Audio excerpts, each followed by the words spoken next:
Well, that went well. Back again. Now I've got comments up so people can comment. I can see your comments now because I've sorted that out.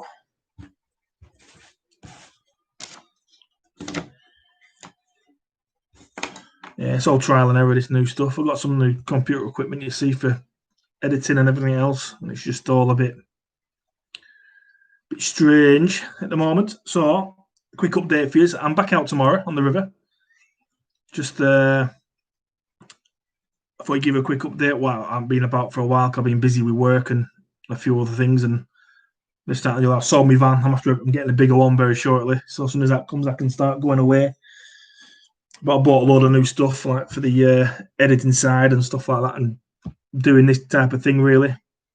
So, like I say, I'm out tomorrow with a bit of luck, and hopefully do a bit of barbel fishing on the River Ribble down at Preston.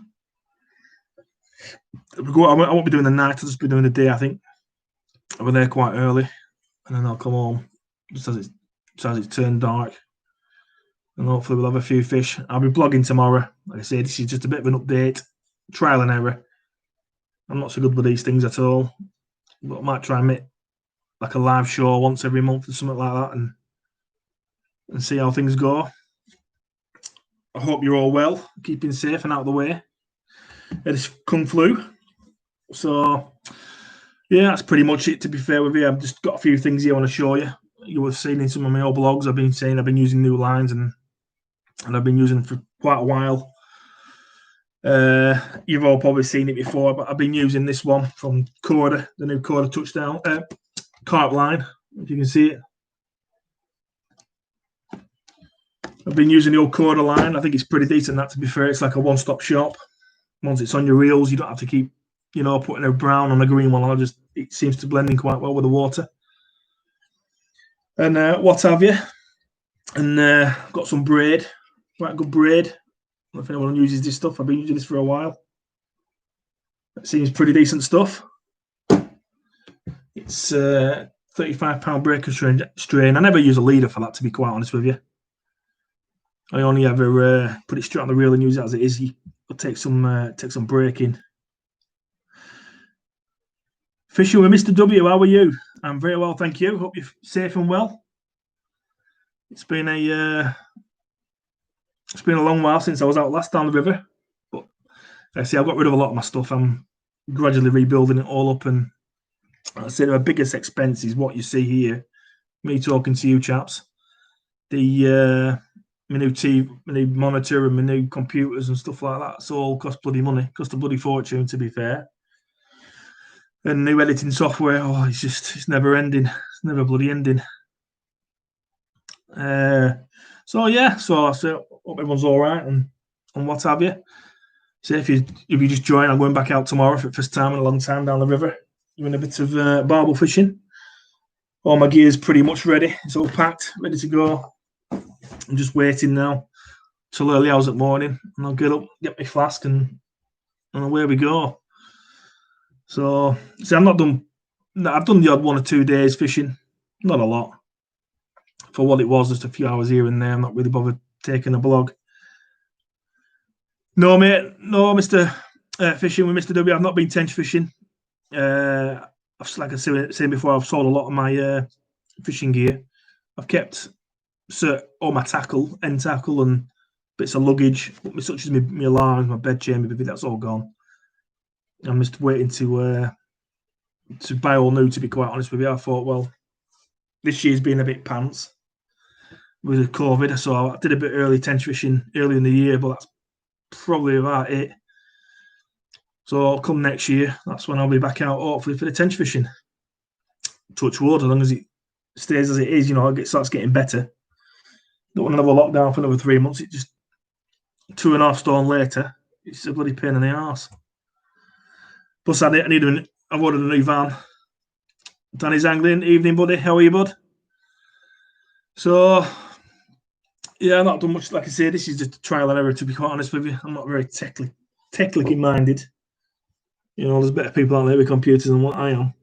But yeah, that's why I'll come and say hi to you all and make sure everyone's all right. And I've been getting a lot of messages through Facebook and, you know, what this, that, and the other, and what I'm using and where I'm going. Like I say, I'm off down the river tomorrow. So happy days. Jeff Owens, nice to see you back. No, there'll be some videos coming out tomorrow, Jeff. Say there might be a couple of tackle reviews as well in tomorrow. Yeah, I'm going on the Ribble, buddy. Yeah, Dan. I'm going on the Ribble for the barbel towards Junction 31, that area, BP garage.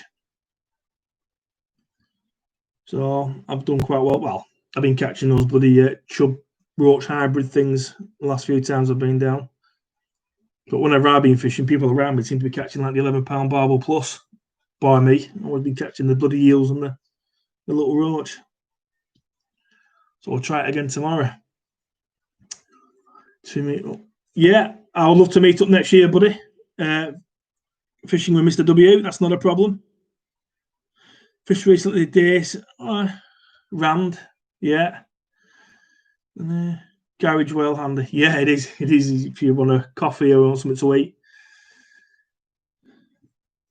Yes, it's day ticket. If it's the Ribble where I'm going, yeah, it's day ticket there. Mr. Owens, it's certainly about £6 a day. It's about £6 a day. There was actually a free part to that. It's across. If you go past the BP garage, you're going up the hill towards Preston. As you go over the bridge, on your left-hand side, it's about 2.5 miles long. That side's all free, so you can fish down there, but you just got to be careful down there. There's a few rough uns and what have you. Oh, Des is here. How are you, buddy? You all right?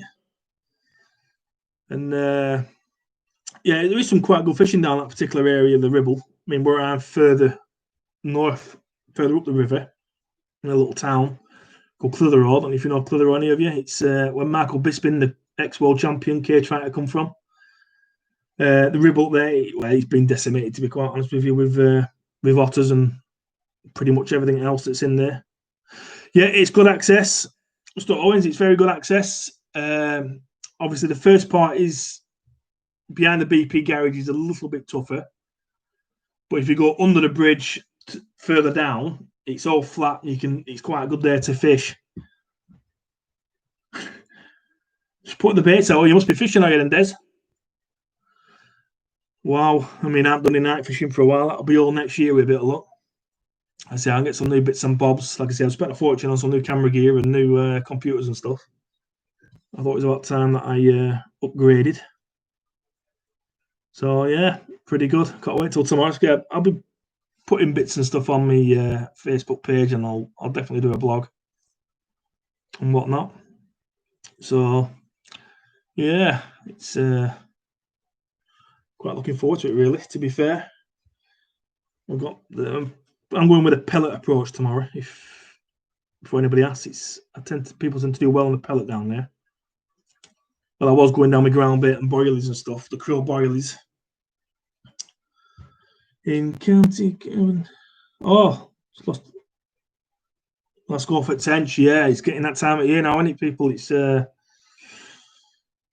you float fish or yeah, you can. Yeah, there is some good trotting spots on the Ribble on that particular area at Junction 31. There's before the bridge you go over. Well, actually, from the bridge from the M6 downwards, it's quite deep. I think you'll get away down there a bit of trotting, and the bridge you go over to Preston, you can probably trot round there.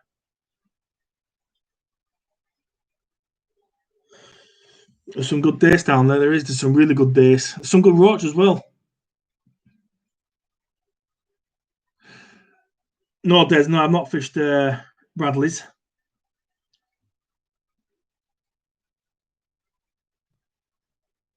Yeah, that's the left down. Yeah, that's downstream. Yeah, from the garage. That's it is a good place to fish down there.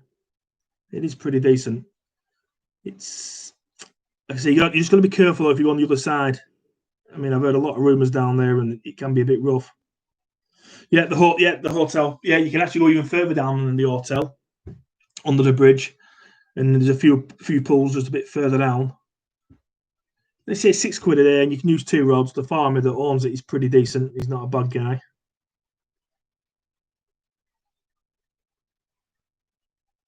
Yeah, there is a few otters in there, buddy. Yeah, you're right.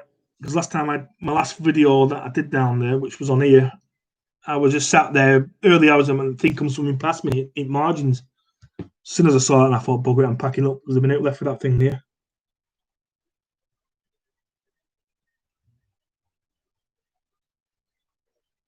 Oh, the buggers, aren't they, these otters? Oh, they are buggers. You got to be bloody careful with them. They are a bit of a pain in the arse. I mean, same with further up the Ribble. I mean, when I was a kid, me and my mate Matt used to go and fish on the Ribble, a place called bottom of Low Moor. It wasn't a big river. You could just swing your lead to the other side. It used to be full of big chub, like 4-pounders plus upwards back in the, we're talking like nearly 20 years, well, over 20 years since. Well, they're no longer there. The otters are just, they've rinsed it. And same with another bit further upstream, a place called Brungley. That used to have some really good chubbing as well. But there's otters living on the bankings at the other side, and they're just a pain in the arse. I mean, as soon as someone does something about it, I think it will benefit all of us, I think. They do destroy the fishing. I mean, where I work, at the hotel where I work at, just behind the hotel, there's River Hodder, and there's a couple of them. You see them during the day just mooching around the river, just swimming around and playing. Everyone's like, oh, they look really cute, but they're just a rat, aren't they, with a long tail? That's all they are. They're not cute. They eat everything. They're just horrible things. They're just, nah. Need to cut down on and get a big cull. But I don't think that'll happen. It's same with at the cormorants at one point. They was as bad. The northwest, but never Thames. Yeah, the Thames, Danny. I mean, I was playing with the idea till the week about buying a boat because my neighbour, well, I'll say my neighbour, lives to the end of the street. He has a boat and he goes on Thames a lot. He seems to do quite well down there for carp. And he says you might catch like 40 bream in a night, but you'll catch a good couple of carp. And he just sets off in his van with his trailer on and away he goes.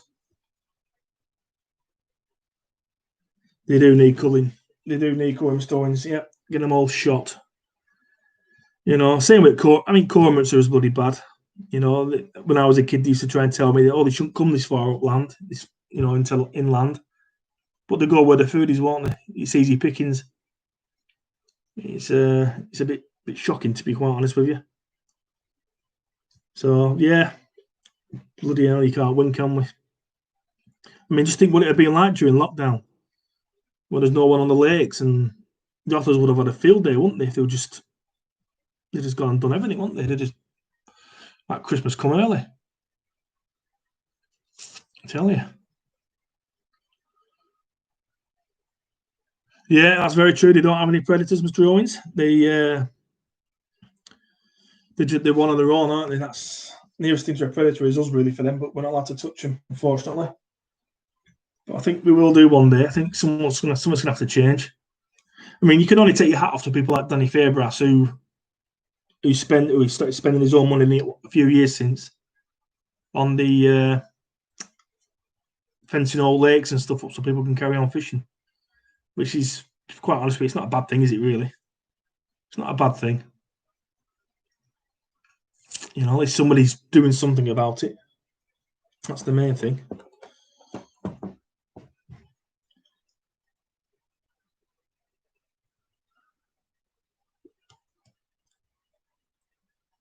Oh, you've never seen two otters? Oh, my bloody hell. There's a few about, my word. I mean, where I go to the Lake District to Ethwaite's Water, I mean, you see them there there's quite a lot up there as well. That's like a 300-acre water lake. And you see them all the time up there. Same, if you go to River Ribble, further upstream, you'll see them there. I mean, go to Brungley Park, you stand on the bridge, Brungley Bridge, and you can see them on the margins. They're everywhere. Just a bloody nightmare, to be quite honest with you. Yeah. So tomorrow, hopefully, going in with a pellet approach, 2 rods. We're expecting a bit of rain tonight and a bit further up north, so I'm hoping the river might be up slightly. So last time I was there, I was on ground bait, and I kept, like I said, I kept catching little roach and bloody these chub roach hybrid things.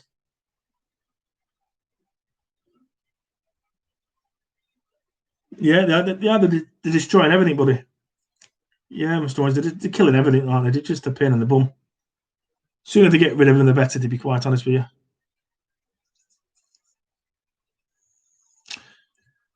It's not, well, I say maybe one day the courts might change and they might say, yeah, it's time to have a go. It's like I do a lot. I've been farming most of my life, working on farms and stuff. And I mean, when I was down south, in a place called Aylesbury, we used to have a problem with badgers. So that was not quite bad with TB and what have you. Last seen one camp and right beside the bivvy. Oh, yeah, they're crazy, aren't they? They're bloody crazy. Absolutely crazy. Anyways, I thought that was a quick little go, a bit of a test, and I'll keep you all updated tomorrow when I'm on the bank, and I'll get it recorded. I'll do some more videos for you. This live stream was just a bit of a say a little dummy run. First time in my life, I thought I'd have a quick go, and what have you. So thanks for tuning in. I'll see you all very shortly, I think, on the blog. Take care, and stay safe, everybody. Des, I hope we catch a few fish, bud. And I'll see you all very shortly.